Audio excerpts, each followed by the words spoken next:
Hello there. Welcome back to another episode of Unspoken Reality podcast. And in this episode, I want to bring you on board on a research that I'm doing. It's just a personal research that I wanted to follow up on what we discussed about in the last episode in regards to execution and implementation and taking action.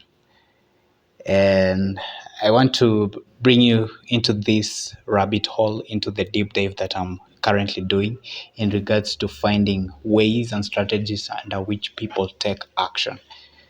And I want to turn this episode Mental Models in an answer to the question that is it perhaps a framework of mind that you need to have in order for you to take action easily and seamlessly?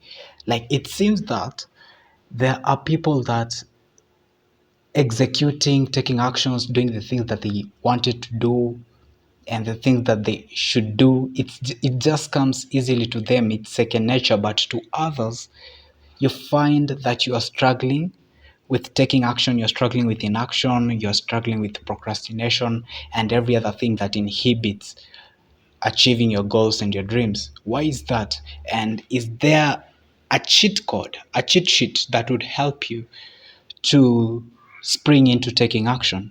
So that's what this episode is all about. It's not yet complete in regards to the research that needs to be done because it's very wide. To an extent, it even goes into the aspects of neuroscience, neurology, and how the brain works. But in surface level, could there be things that you can do physically, or rather how you can think about the reality as it is in order for you to be able to just do the actions easily?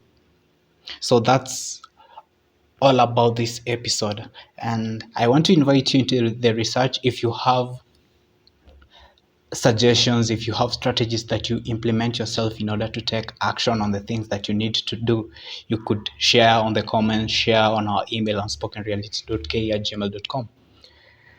Right. So before we dive into it, today, the day I'm recording this episode is the 1st of December 2025. And I don't really think I'm going to get tired of reminding you how quickly time goes. Perhaps not to give you anxiety or anything, but just in one approach or one angle that you can look at it is being cognizant of how quickly seasons change. And what you do in your season of abundance will determine how your seasons of scarcity will look like, whether it will be hard on you or it will just be easy. And so I want you to bring yourself into that framework of mind that time really moves so fast, and it's better you get to do the things that you are meant to do such that you don't live with that regret. I should have done this when I was younger. I should have done this when I had the resources, when I had the energy, when I had that capacity to do that. Yeah. So in the last episode, we were talking about execution and implementation. We talked about several concepts. We talked about the psychological phenomena of analysis paralysis that stems from overthinking. We also talked about the paradox of choice. These are some of the things that limits you from taking action, from executing, from putting out a plan and working out on that plan. So there are other areas of psychological phenomena that perhaps we did not touch on, but it's a myriad of things that inhibits taking action. So we talked about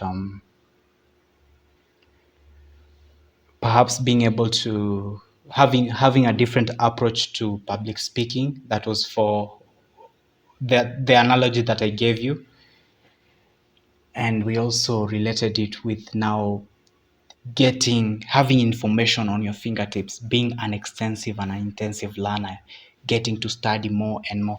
And there was something that I needed to clarify in regards to the education system as it is right now, whereby I related the analogy of a drug addict, whereby you need more of drugs, of the said drugs, to get a certain high that you used to get prior with just a small a small amount of the same drug, right? And so I said that education, the way it is right now, it seems like you need more and more for education in order to get jobs that our parents used to get with just a little bit of education. Yeah. So this is another angle to look at it. We have normally measured the outcome of education as getting jobs, getting employment. But is that really the purpose of education? That's the kind of model that I want us to approach, and the model that we need to change in regards now to looking at education in a holistic perspective. That the outcome of education is not necessarily getting jobs. The outcome of education is getting educated. That's the outcome. So when you see people saying that there are no jobs despite I got the degree I studied for this many years, the outcome of that education was not to get a job. It was to get educated. And so the people perhaps that are not following the conventional education system, what they're doing differently than the people that are going into the education, the schooling system and coming out jobless, and this that they did not got jobs. The difference is that these people perhaps maybe even if it's not understanding from an educational point of view, it is enacting principles that would ideally get you jobs. And this is what people that are in the field of academia are not doing.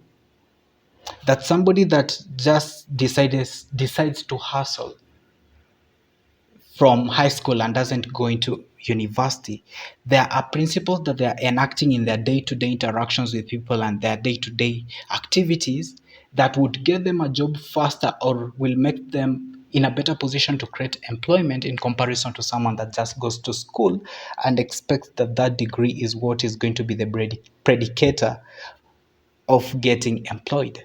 It's not. So, on top of your schooling, on top of getting educated, you need to now look at what are the other things that get somebody employed in this modern technological era. And one of them is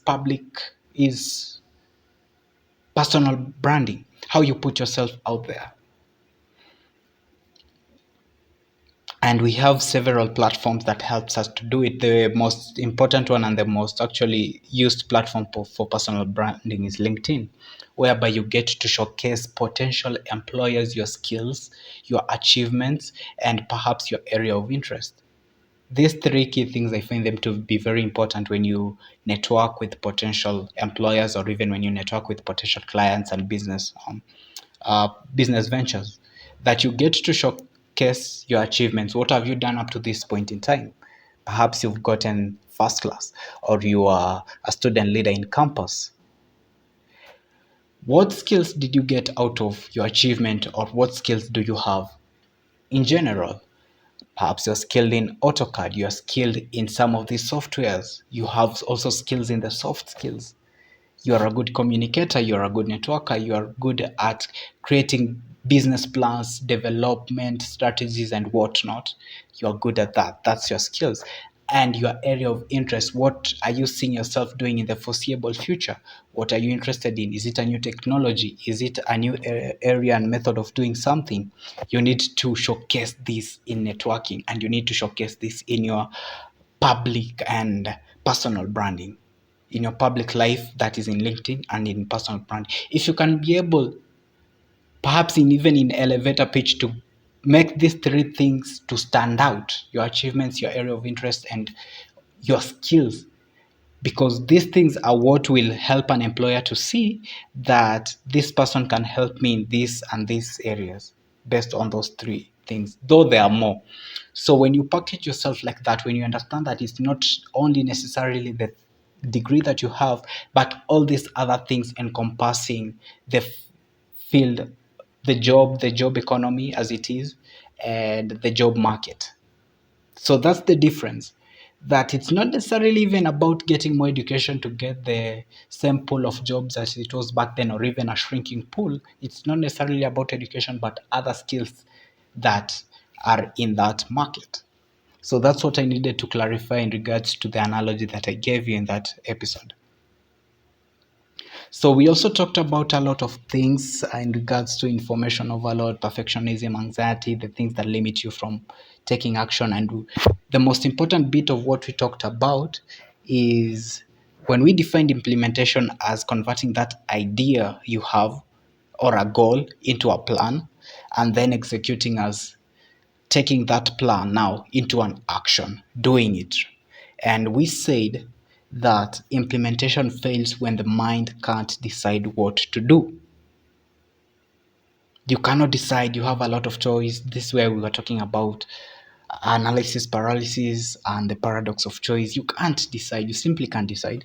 And then execution fails when the body or brain resists doing it. And this is what is going to inform this episode, the research that I'm inviting you on, that the body or the brain resists doing what you know you should do.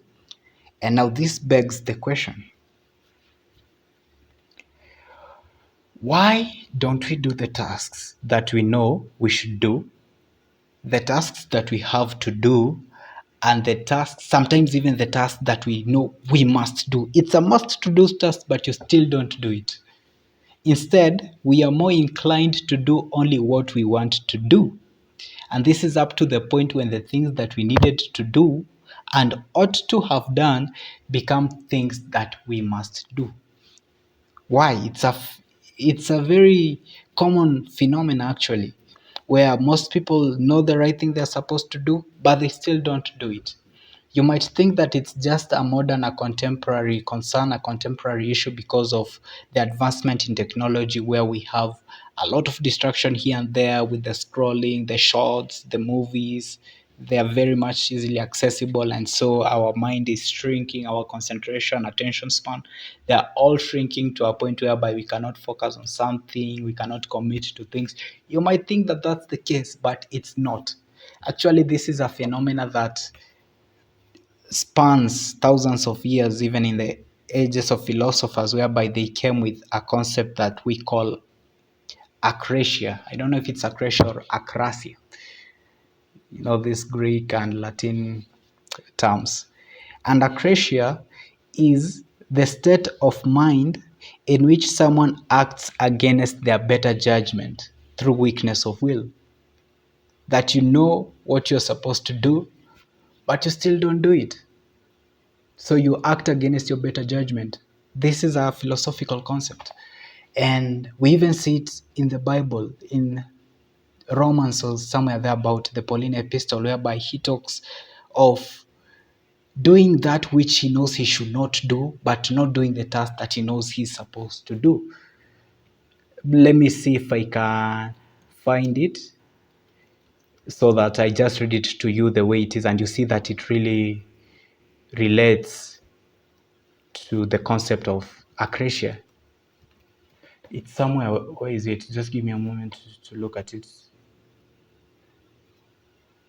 It's somewhere in Romans chapter 7, verse 19, where it says, I do not do the good I want to do, but the evil I do not want to do, this I keep on doing. So perhaps for him, he's talking about the concept of sin and putting it like we are trapped in a sinful nature. And also this one informs the regards to mental model and the research that I'm doing, that the inhibition of taking action is more on the mind than it is on the body. It is more on your nature as a human being than perhaps it is on the circumstance. Yes, sometimes circumstance play a role in inhibiting us from taking action, from committing to tasks, doing the tasks that we committed to prior. Circumstance can do that. Yeah, maybe another task that is of more priority comes, so you have to put something that you'd say there's that kind of circumstance, or maybe something, God forbid, happens, there is a loss somewhere and whatnot. So all this can inhibit, but most of the time the things that inhibit us from taking action is more of our mindset than it is outward expression and outward circumstances. So we've seen this from the Pauline epistle, that he's also saying, I cannot do that evil that I don't want to do is what I do.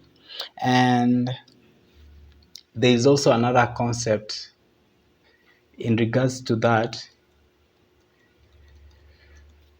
I'm not sure if it's also from the Bible, that says, it talks of he who knows the right thing to do and doesn't do it, to him it is sin. I believe maybe it's still in the Bible.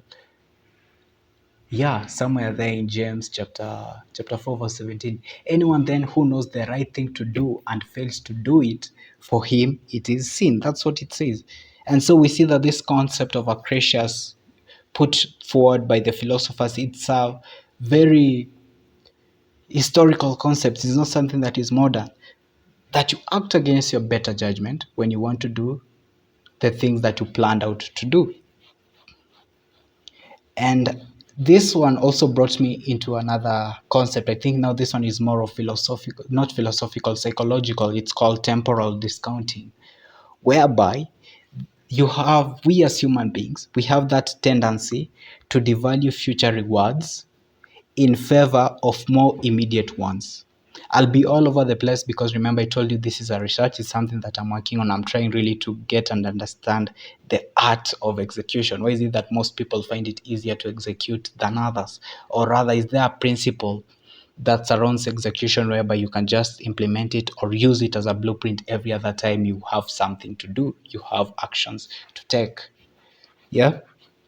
So temporal discounting, you have a tendency to devalue future rewards in favor of more immediate ones. And that's now in regards to the concept of how the mind works in making decisions and taking action. We have the limbic system, which is more of emotional. We have the hormones there. We have dopamine, and we have the prefrontal cortex, which is now more of the rational decision maker. It plans. It knows what the future needs. And most of the time, the limbic system overrides the prefrontal cortex because when you want to take an action right now that perhaps the deadline is way into the future, you don't see the immediate result.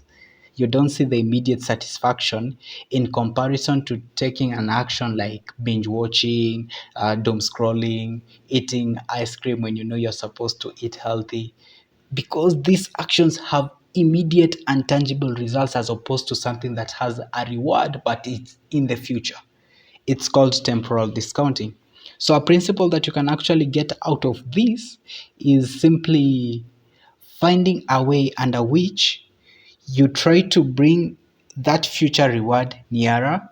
You try to reward yourself for doing something whereby the deadline is way into the future. It could be a way to override that desire to do the immediate task, to engage in instant gratification, that is. And so this brings about the concept also of discipline, whereby I got a good definition. I don't remember from whom I got it, some YouTube video that talks about discipline as an art, a process, and a concept of prioritizing the needs of the future self over that of the current self. So for you to be disciplined, you have to sacrifice the needs of this current self. The current self wants to enjoy, the current self wants to indulge, yeah? Self-indulgence. But you sacrifice those needs, or rather you prioritize the needs of the future self over the needs of this current self, which just wants to entertain itself. And the reason as to why you also want to entertain yourself is because, as somebody else put it, the brain as it is was not wired for success. It was wired for safety. The brain was meant to keep you safe. The brain was not meant to make you successful. So every other time the brain feels safe, because you know what are the markers of feeling safe? Nini na kushow what shows the brain that you're safe at any other moment? Of course, there is that aspect of comfort. There is that aspect of you are in a relaxed state, you are just chill, you're just calm, you're just satisfied, you're enjoying life. But most of the tasks, in a way, in quotes, make the brain feel like you are unsafe because maybe they are hard, maybe they are boring, especially boredom. The brain is wired to run away from boredom. Every other time, it will run away from boredom and try to seek dopamine, things that make it feel that rush of enjoyment and all that. So the brain was not wired for success, it was wired for safety. And that's why we are constantly having this struggle between doing the tasks we are supposed to do over the task that we want to do. The limbic system takes over, the prefrontal cortex takes the back seat. And there are a lot of things also, there are a lot of publications in regard to this. For instance, we have the book by Mark Manson, whereby what was it? Not the subtle art of giving a fact. There is another one. Everything is fact, and in that book he talks about you have two drivers. You have two drivers in your consciousness, and he talks about the feeling brain and the thinking brain. And most of the times we think that the thinking brain, the logical part of ourselves, is the one that is driving, but it's not. What drives our consciousness is the feeling brain. And in this feeling brain, the thinking brain becomes now just like an advisor. Like, we need to do this thing, and the feeling brain just goes with the feelings and whatnot. And so you need to override that feeling and let the prefrontal cortex I'm saying cortex. It's cortex, the prefrontal cortex, to take the driver's seat. And it's a hard thing to do. So just to bring you back to what I'm talking about, is that the research now is predicated on how do you make this rational decision maker to become the decision maker every other time. There is a TED talk also that talks about inside the mind of a master procrastinator, whereby you have the rational decision maker, and then you have the instant gratification monkey, and you have the panic monster. You should go and watch that. It's on YouTube. That most of the time, the instant gratification monkey is the one driving. You will see the similarity to the concept with what Mark Manson talks about, the feeling brain and the thinking brain. So in this TED talk, the speaker talks about the rational decision maker.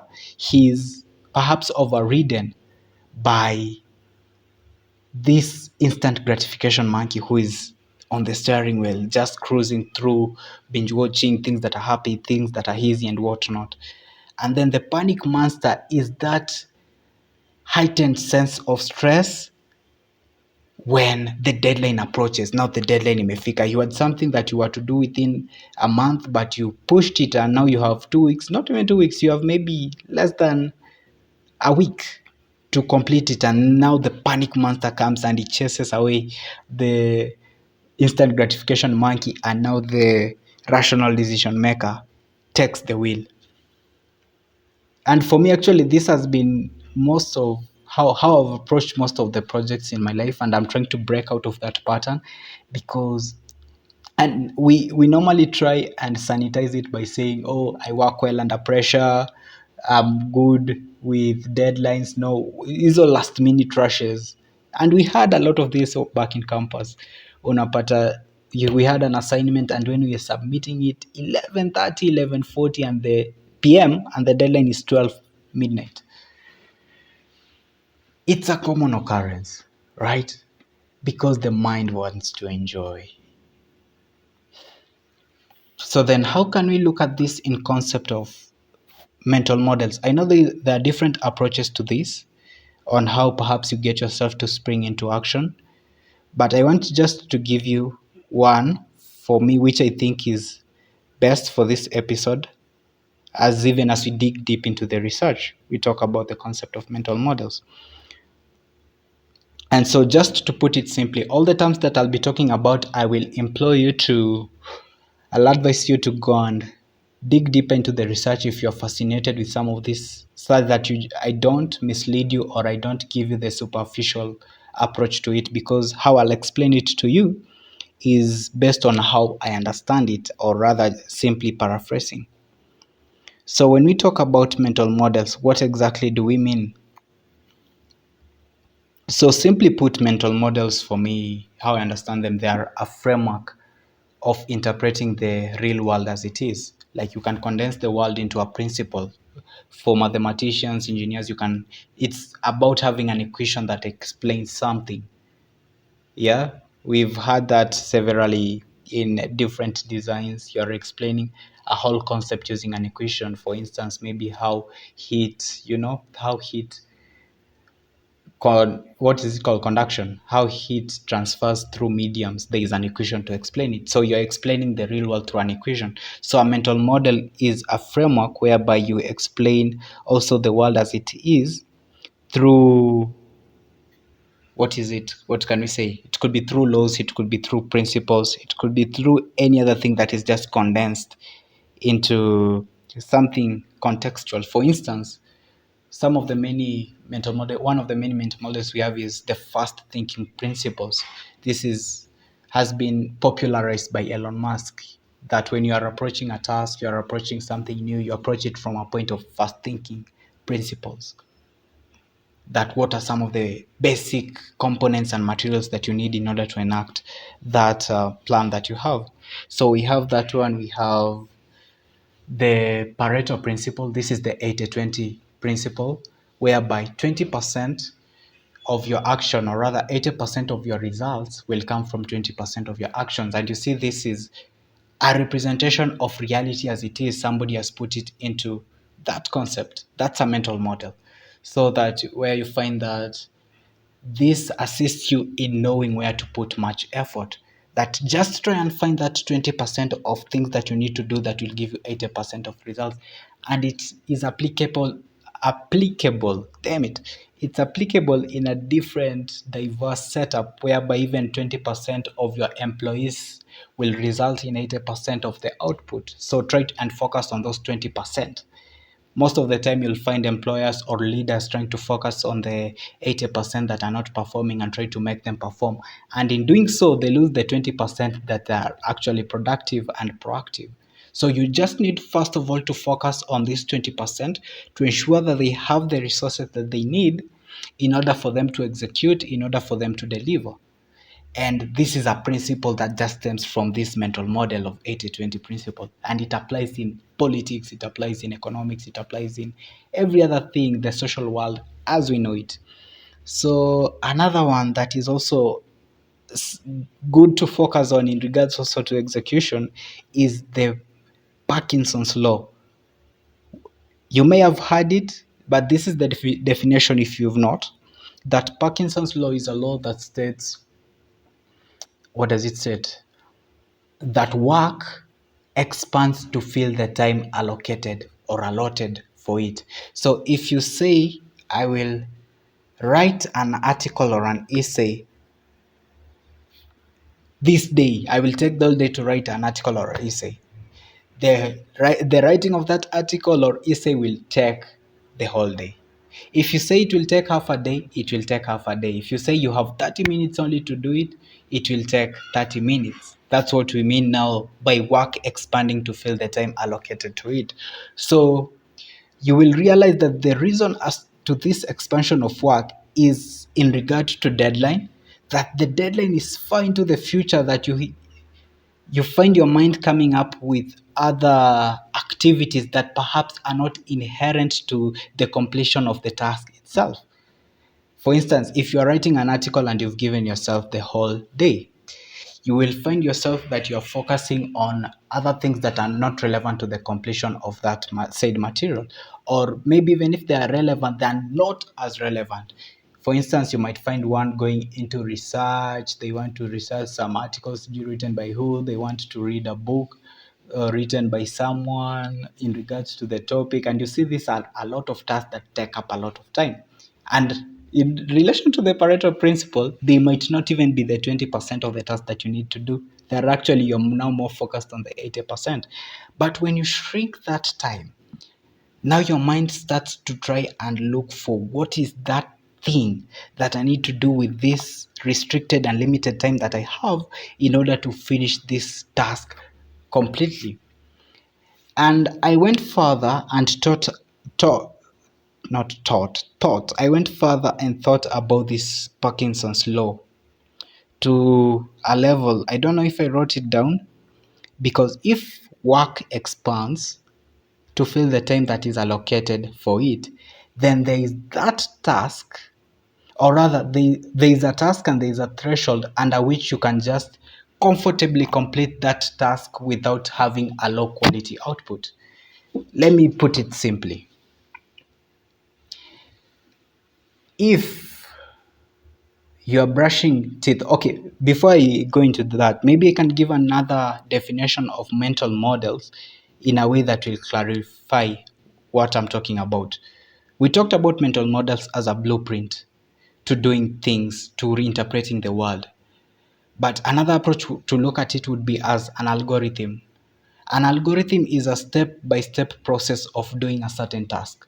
for people that perhaps don't know, are not much into coding or programming and all that.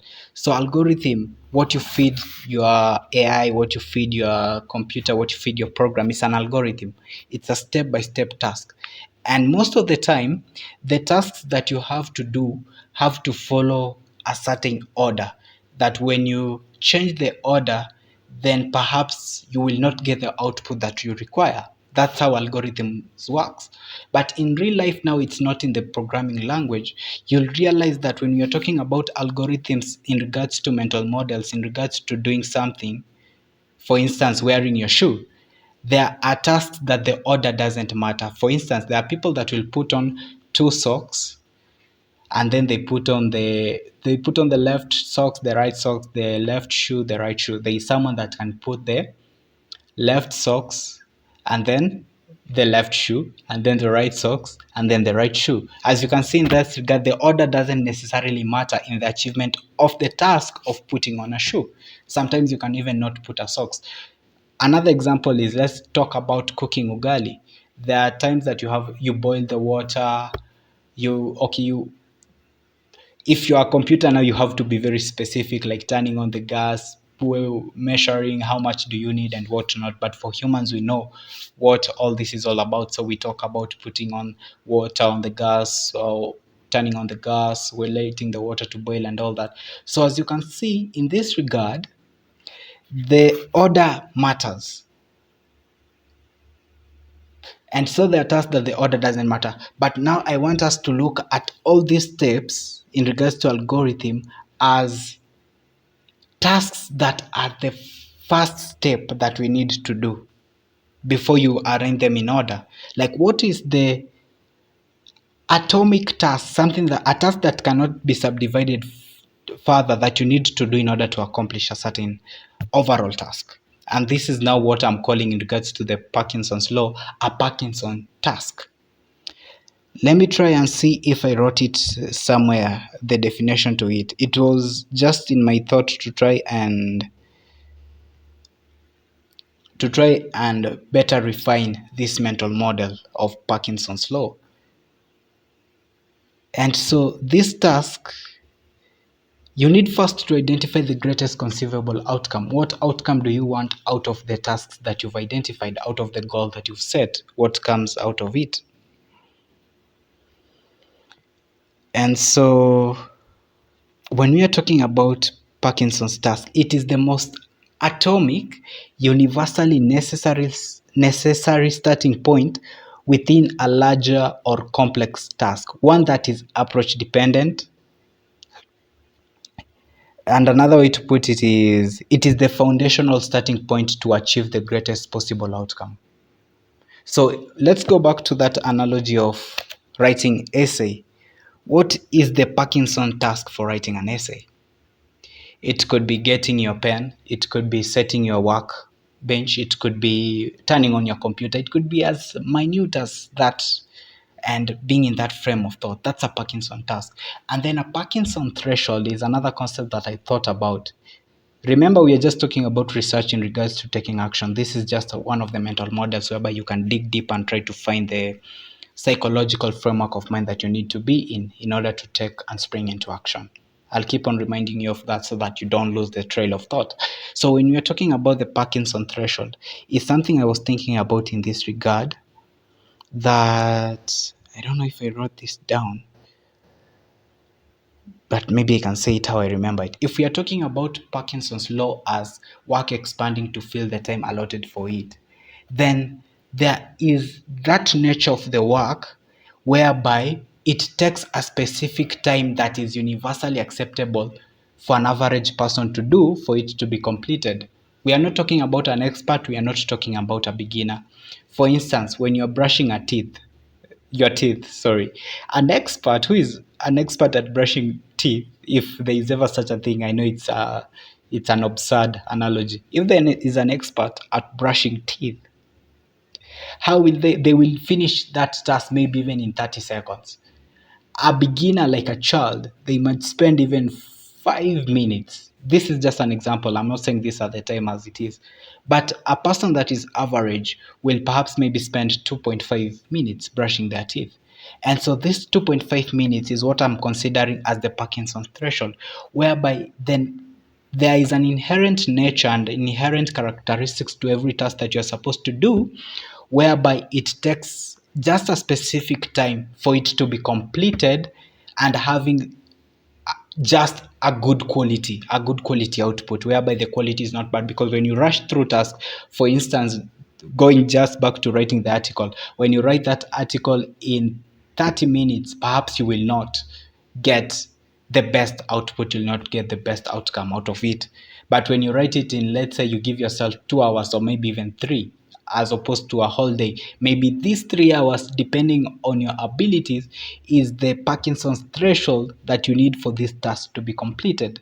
I know these are very vague and new terms and new ideas that you're getting out of this, but just stick with me.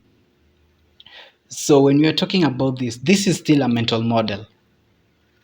And I want to sum up in regards to the mental models that perhaps you can adopt in order to spring into action. But first, you need to understand that there is nothing that beats action in itself. And I've talked about this and I'll keep talking about this.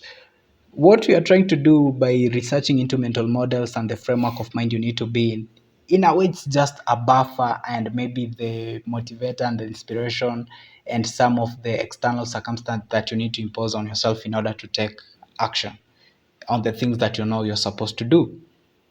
But just action as it is by itself, there is nothing that beats it. Action is actually the 20% that you need. What we are talking about the mental models is the 80% of the Pareto principle, but action is the 20% that will give you 80% of the results.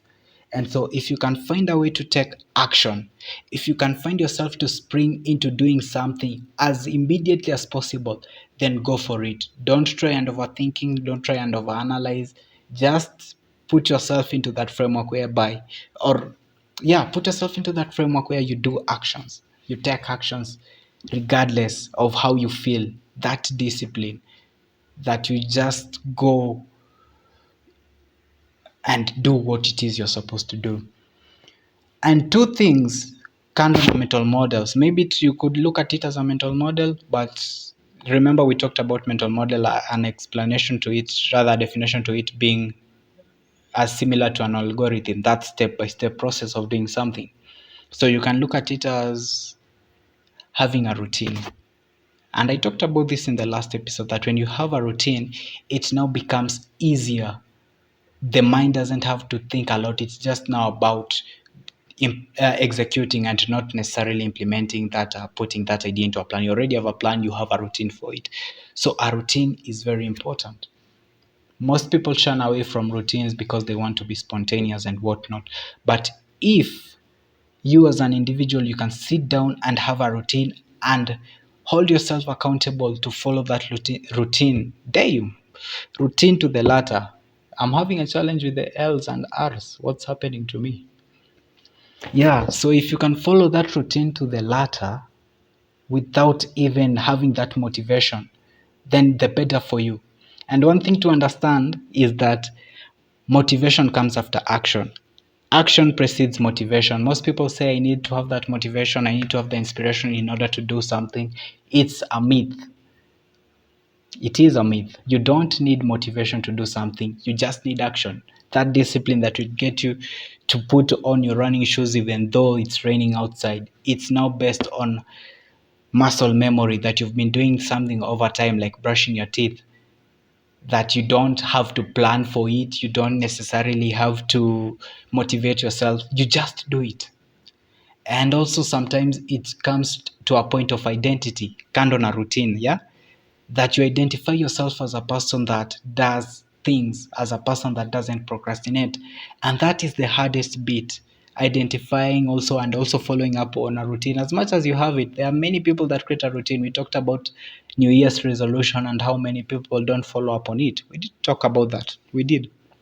And so the reason as to why it becomes easier for you to go against what you set out to do is also as something that you can look at as you tend to forgive yourself. The brain does not respect the promises that you give yourself. It respects the consequences. And that's why when deadline first approaches, you find yourself now having that heightened stress, panic mode, and then the adrenaline rush, and it springs you into action as opposed to just when things are moving swiftly and whatnot. So there is also that. So learn to create a routine and sticking to it. There is also an activation energy that we once talked about, whereby the energy that you need in order to start something is much greater than the energy that you need to continue. So by all means, find a way under which you just start something, and then it will proceed on seamlessly and easily after you've done it. So I want to conclude by giving you some other mental models. These are just mine that I thought about them.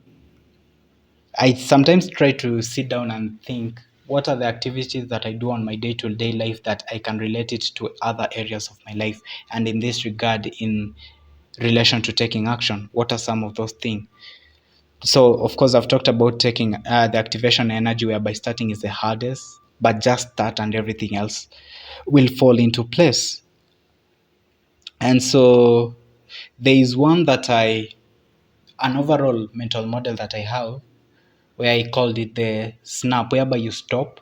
If you're doing something that you're not supposed to be doing, just be honest enough with yourself to stop what you're doing and ask yourself, the end, what am I supposed to be doing now? Perhaps you are binge watching, but you have a project you're supposed to be finishing. You have a report you're supposed to be writing. Stop and assess the situation. And ask yourself, what am I supposed to be doing now? Because as we've always said, that you know the right thing, you know what it is that you're supposed to be doing. So stop what you're doing. Ask yourself that question. Well, the end, what am I supposed to be doing now? Assess this. In the assessing, now you have a framework of approach, whereby, okay, I'm supposed to be doing a report.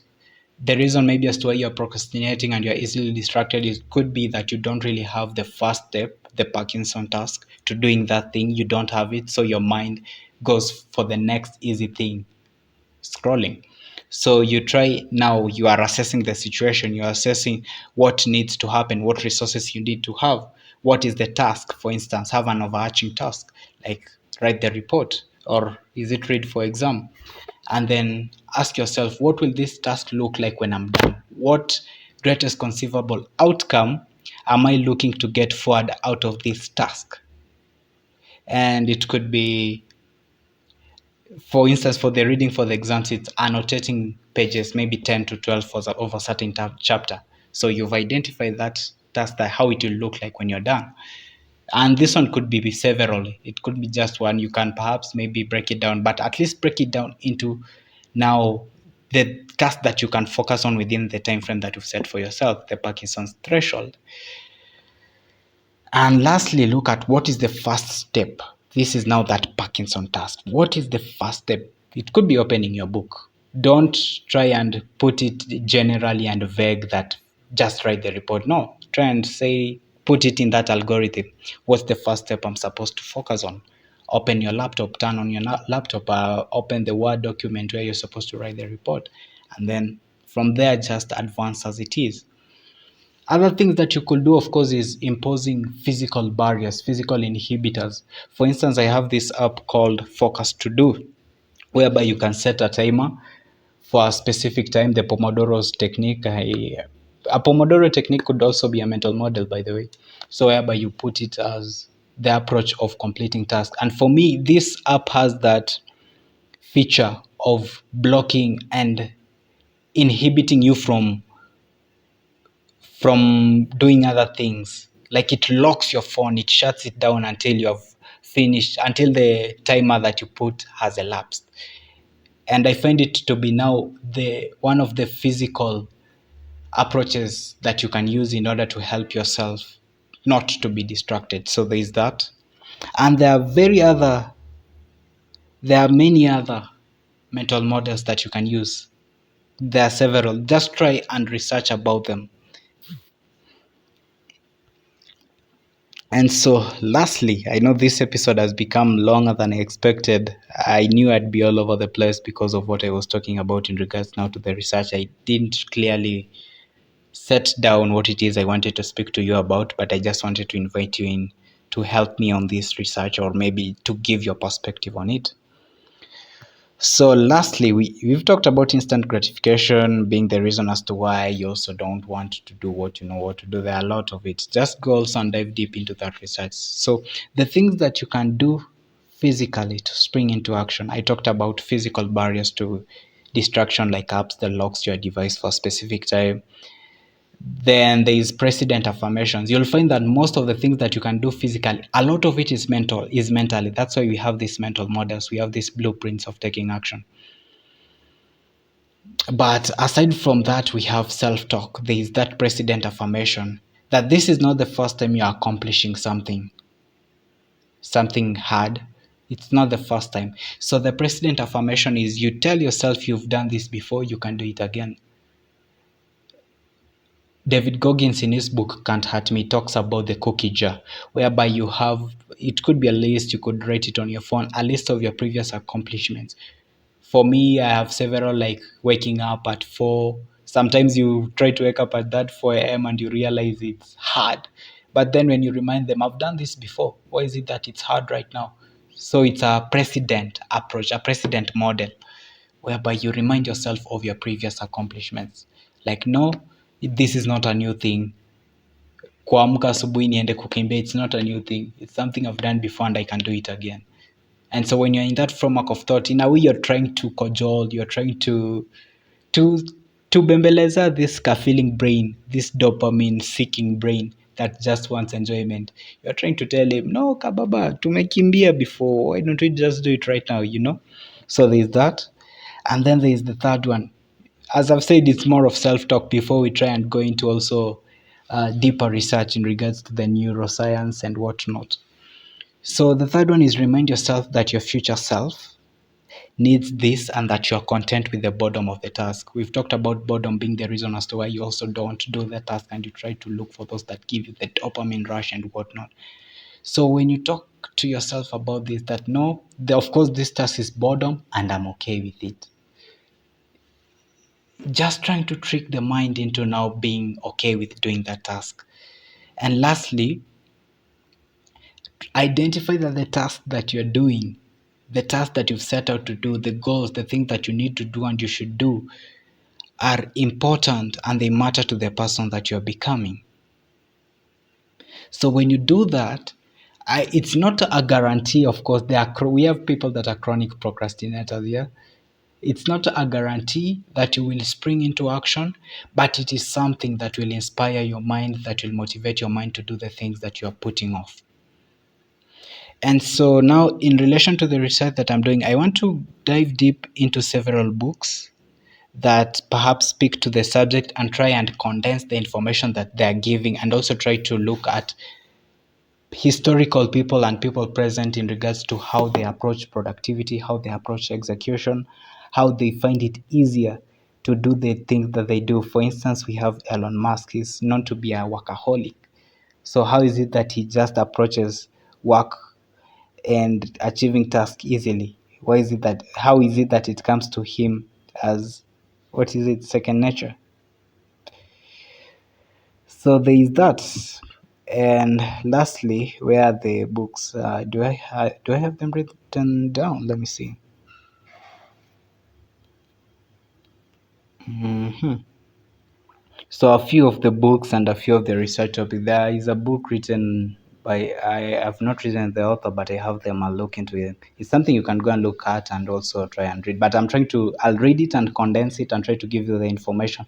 If there is any other strategy aside from what I've mentioned in regards to helping you to spring into action and just doing what you know you're supposed to do, is there a strategy? My approach and rather my position at this point in time is that there is necessarily not a working strategy that you can use and just say, this is now the strategy, let me write this plan and do action. No, but you have to push yourself. You just have to go against the grain. Have to swim upstream in order to get things done.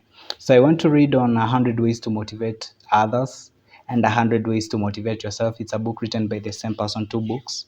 So what is the essence of motivation? How do you motivate yourself to do things that you're supposed to do? There is another one called bringing out the best in people. This is mostly for leaders, but when you can bring out the best in people, of course, you can bring out the best in yourself. There's another one called do the work. There is also do the hard things. I'm not sure if it's called that, do the hard things. There is another one, finish what you start. There is the motivation myth. There is another one, why we do the things that we do. There is also another one called behave. And lastly, there is the laws of human nature by Robert Greene. For this one, I'll just try to focus on more of the nature that we have that perhaps impedes impedes execution and all that. So these are all the research I want to do, and I'll read it, and maybe I'll create a video and condense the information and try and have a finality on that statement. But as I've said, my position for now is that there are things that you can do perhaps that will make it easier for you to do the action, like easily removing distraction, having a conducive work environment, and some bit of mental models. But at the end of the day, if there is just something that you can do, or rather just get into the action, regardless of what you are feeling, regardless of the circumstance, that is what matters. And that's the difference between the high achievers and the people that are just mediocre, is that they take action regardless of how they are feeling. Likes of David Goggins. Yeah, so that's it for me today. From me, the episode has been long, but thank you for sticking along. Thank you for listening in and finding time to interact with us and whatnot. So happy holidays for those that have already started their holidays, those that retired at 30 and 25, those billionaires. They are in their holidays at the moment. For us, up to 19th of December, man. So we break for 3 weeks and whatnot. So we should push ourselves to perhaps retiring early and retiring our parents, our friends, and just getting to live life and try and yearn, or rather move towards fulfillment. Yeah, so that's it for today. Happy holidays as you celebrate with family and whatnot. I'm pretty sure we'll record another episode before the end of the year. So until we meet again, shalom.